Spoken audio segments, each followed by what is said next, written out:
Hello, everyone. Thank you for joining me for this short chapter on the role of a manager. We're going to talk about what it's like to be a manager if you want to become one and are considering this career path. If you want to spend the next 40 years of your life doing this, it's worth taking a moment to talk about it. Why am I talking about this? I've been a manager for 30 years. I'm experienced. I've been through successes and failures. I've built up a company and a fund worth around 40 million euros. I use management techniques from morning to night, and I've also trained tens of thousands of people over the last 30 years as a consultant and taught many of them how to manage people. I have the ability to teach it and to a certain extent to do it. I believe that what I'm about to tell you will help you in your practice. If that's the case, I wish you a pleasant 10 to 15 minutes. What does it mean to be a manager? A manager is someone who manages other people or who achieves results through other people. This means that if there are supposed to be results,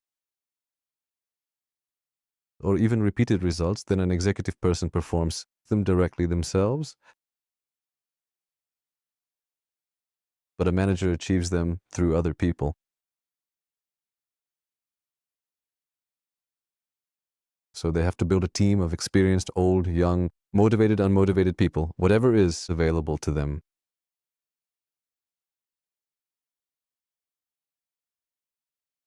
And they try to achieve results with the help of those people. Why? It's simple, because they couldn't possibly serve 400 customers on their own, so they divide them up among 4 people. They have 4 times 100, which is manageable. This applies to any department, whether it's sales, logistics, IT, or anything else. So they made you a manager and put people under you, ideally former colleagues, to make things difficult for you. And you have to achieve results, okay? But what are you supposed to do? Once promoted, most people continue doing the same work because that's what they know best and they don't know how to manage. So in order to manage well, you need to set up the management basics. We call it the triangle and the square. You need to set up the triangle and the square for corrections. What does this mean? It means, first and foremost, that you need to define job descriptions for these people.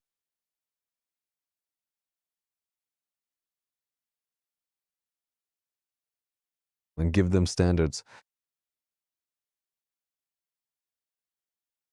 What's a job description? For a salesperson, it might be, you will travel to meetings, but it does not say how many. You'll travel to meetings with customers, that's a job description. The standard for you is to have 5 meetings a day. This is the way to tell if they're having enough of them or not. So you need to set up a job description. Think of it as one standard sheet of paper. And standards, how often meetings are held, how many offers and what volume are submitted, and after how many rings the phone is answered. How long can a customer wait in a queue for example, at a bank? These are known as work standards. To meet these standards, it's necessary to set a motivation scheme.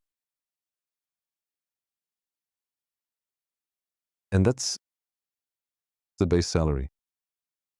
And you get that for standards and a job description, that is, for standards and a job description. And you also have to set up a bonus.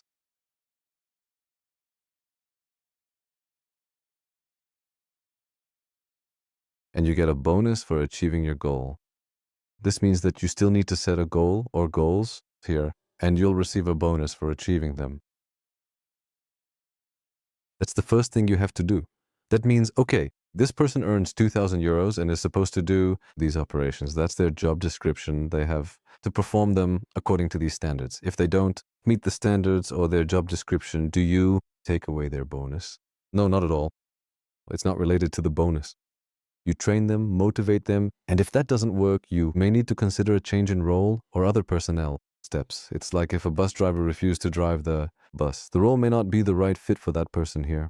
Standards mean that the bus driver arrives at the stop on time and leaves on time, and they treat people the way they should. They keep the bus clean. Those are standards. They don't comply, I'll train them, motivate them. If that doesn't help, I'll replace them. Goals are about how much a person can achieve in a year, for example. And this red part is extremely important. If you set the goals properly and sell them to your people, well, they'll perform well. The moment you make a mistake like I did in the past, setting goals in 3 ranges and making them too low, people automatically focus on the easiest and smallest one. And when you challenge them and try to pull them up, it's hard because you're pushing them out of their comfort zone. You have to think very carefully about how you want it to be. And then there is the third part, which is reporting. In order to assign a goal, in order to know where everything is going well and where it isn't, you obviously need to know how things stand. So you need to know the number of meetings. Someone has to count them, someone has to record them in a CRM system, someone has to measure how long each customer was in the queue in minutes. So you know it was more than 8, and you need to get this information in some kind of report, and you need to look at it once a month, evaluate it, and act on it. That's a lot of work to set up reporting. Yes, you need to do all 3 things. So imagine that you've been promoted and you have a lot of work that you didn't have before. You set job descriptions for your colleagues, and since there are different positions, you need different descriptions. Will you set standards for your colleagues? They probably already have some kind of base salary, and if not, you need to set one. Then you come up with goals. After that, you come up with a motivation system. How much to whom, for what, and also how often? A lot of work. And then you have to come up with a reporting system. These 3 points I'm talking about will actually do something for you. Like when you mark out a path, you plot your route on a map, but that definitely doesn't mean you'll reach your destination. And it certainly doesn't mean you'll be following the green trail the whole way. That's what the square is for. That square is used for correction. That means that if someone strays from the green path, we have to somehow get them back on track. How is it done? First of all, what we call one-to-one meetings. Once in a while, every week, every 2 weeks, every month, or every quarter, you sit down with that person one-to-one and give them feedback on whether they are performing as described in their job description, meeting standards, achieving goals, and heading toward a bonus or not. That means you're doing your job well or poorly, and you're heading for a bonus or not. You won't get there this way. So that's the first type. That's one-to-one. The second type is team meetings. Meetings are for you to consult with each other. This means identifying what works well and being happy about it, identifying where problems lie, and discussing how to address them, such as not meeting goals. This is the most common problem, so it's being addressed. The third type is joint visits. Let's put down this acronym. These are occasions when I go out into the field to see how a person works. I'm not satisfied with them telling me how they comply with standards. I go and take a look. If it's a cameraman, I go and see how they're filming. If it's a swimmer, I go and see how they swim. If it's a teacher, I go and see how they teach children. And the last point is a performance review. I meet with the person once a year and decide whether or not to award them a bonus and agree with them on their goals for the next period and their bonus for the next period. This is called deviation correction. Imagine it's a steering wheel like they have in Formula One.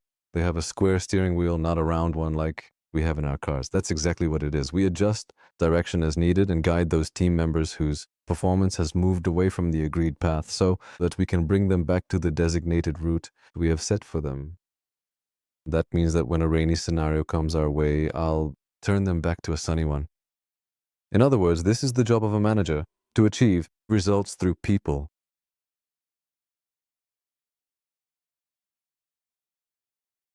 To set them on the right path, to divide up the work, to correct them and to bring them back on track. My colleagues often ask me, if I have 20 working days, how much time should this take me? Well, before you set up the first things, I think it will definitely take you 10 days and some skill, but that's what it takes to create it. But just how much time does it take to do this? If you have 8 to 12 people, I suppose that it really should not take you more than 4 days in total for the month, not counting joint visits. If I count joint visits, it could easily be another 12 days of joint visits. You see this very often with middle managers, for example, in the pharmaceutical industry who supervise sales representatives. They spend 16 days in the field and 4 days doing something else, which includes 12 days of joint visits and 4 days of one-to-one meetings, team meetings, and similar activities. Yes, if you manage a lot of people, then of course you can see almost exactly how much time it should take you to set it up and how much time it will then take you to use the system. And now imagine that you only have 3 people. Logically, of course, the managerial work will take up perhaps 20% of your time, while the rest can be your specialist work. So if you're an excellent accountant or, I don't know, a salesperson, then of course you can manage people and continue doing that work. So you have a combined system, but you should never do what some people do, which is to focus on their own specialist work and not have time for your people. Even if you have a combined system, no one has taken responsibility for the overall result away from you. So yes, you can continue doing sales, but you shouldn't be responsible for individual sales. You should have a team goal and team motivation. Then of course it will work. Does that mean that these are all the things a manager should know how to do? Not at all. When you write a job description for a manager, you will find out that there are at least 20 chapters. In addition to the chapters we listed a while ago, like goals, job description, standards. We also mentioned motivation, reporting, and all these are individual goals. There are also team goals and targets. That is, you have to set up processes, you have to define review points, so you have to set goals for the entire department, and you often have to work on a strategy that is linked to the rest of the company. In this third part, you need to include those one-to-one meetings, annual performance reviews. So you have team meetings here, and you have joint visits here, but you also have to recruit people sometimes. You have to train them. You really have to take care of their careers. You also have to dismiss, terminate, or transfer them to another job. And you will also have to work closely on their teamwork. And we could add that, of course, you have to carry out change projects as a manager. As you can see, being a manager is a craft, and this craft really has some 20 chapters, 20 tools. Imagine that you have a classic toolbox, the kind we all have at home, with pliers, screwdrivers, saws, and who knows what else. That's exactly the kind of toolkit a manager has. And we can actually improve each of these tools, develop each of them, and work on them. And we say to ourselves, in this year, I'm going to work on these 3 things. And I'm actually going to take our team's management somewhere further. That means that if you, as a manager, are not achieving results, don't despair. You have at least 20 levers you can pull, at least 20 tools you can reach into that toolbox and get started with. Sometimes you make the mistake of having a poorly designed bonus incentive system. That's the most basic thing. Sometimes the mistake lies in choosing the wrong people who are unable to meet standards and perform their job description. Sometimes the training is inappropriate, so people never learn to meet the standards. Or you don't do any one-to-ones or performance reviews or team meetings. Those people have no feedback, no correction whatsoever. Are they doing it right or wrong? They don't know. Some people have reporting on the fly because they started as a small company where reporting in Excel was sufficient. Then they grew and don't have a systematic tool for it. They continue to use Excel, so sometimes it's really hard to know where to start, what to do first. Because when you have your own company or team, you start out alone, and only after a while you have 2 or 3 people. It's a lot of combined work. Then you build a team of 8, 12, 20 people, which you manage through other people. Then thanks to your success, you grow again and suddenly find that you don't have people but a manager under you. So you're in a structure where I'm at the top with 2 managers below me.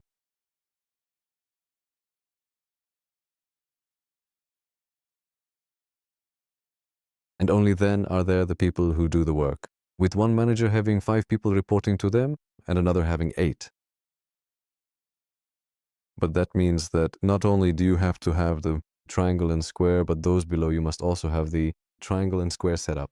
Just this morning, I was talking to a colleague who said, I have a client who found out that information is devised at the top and never trickles down to the workers via middle management. Well, that's understandable because he has meetings, one-to-ones, and performance reviews for managers, but he didn't ensure managers had the same for their subordinates. Those managers are specialists who don't have any of those management tools. So how would they tell their people? By email? No, it just doesn't work. You have to make sure that at this stage of the company's growth, you have the triangle and the square on two levels. And then comes the next phase, which is a corporate one, where you have a board and so on. Yes, this is a universal model, but you also have to ask yourself what stage you're at and recognize in time that you have succeeded and that it's the right time to move on to the next stage. That'll lead you to success and so on. It's like with people. You're a toddler, you go to kindergarten, then preschool, then school, then you hit puberty, then you're finally an adult, and then you go back to being a kid again. And this is the position of manager. It's a really interesting job. You can develop it throughout your entire life. Doing it for 2 years doesn't mean you've mastered it. After 2 years, you gain stability and avoid common mistakes. And after 5, you learn how to do it. And after 20, you're pretty good at it. You can always pull some strings. You can always check whether you or your subordinates are doing the triangle or square correctly. And you can really work on it. People often struggle with how to use this. Have you been given higher targets again this year? 7%, 10% plus for the 20th time in a row? That's how it usually is. You didn't get any new people. They even took some away from you. No new products, no new markets, and higher prices. Great, isn't it? I say, reach in here. This is an intangible asset. There really are a lot of things to improve here. The question is how to find them. If you click here in the caption below, you'll be taken to a test and then to a scorecard. Once you've completed the 20-question test, you'll find out whether you understand these things, whether you have the knowledge, or whether you need to fill in the gaps. The first thing. And the second thing is the scorecard. We've prepared 40 to 50 management areas for you, which you can fill in. Imagine that you have a question there. For example, do I have a good bonus system? And there's a scale from 1 to 7. 1 means it's terrible. 5 means it's okay, it works. 7 means it's absolutely excellent. The second area, are my one-to-one interviews well done? 1, no, we don't have any. 5, that we have them, they work. 7, a fantastic competitive advantage. And you'll make yourself a kind of snake to identify your weakest areas. That's not all. Choose 4 priorities from 10 questions. And if you have 40 questions, that makes 16 priorities which you can work on for the next 3 or 4 years. It'll bring you money. Which one should you start with in the first year? Well, take Pareto's principle. From those 16, you select 20%, which is about 3 to 4 priorities, and say, I'll start working on this. For example, training people, setting goals, and linking them to the incentive system. I'll work on it this year, and it will bring me 10%. And next year, take on some other areas. This is a very practical thing, and you can start working with it right away. So just click here, and you'll find yourself in a world that will tell you where you are and where you have the potential to earn more money. We do this every year, so just join us and enjoy it. Have a nice day.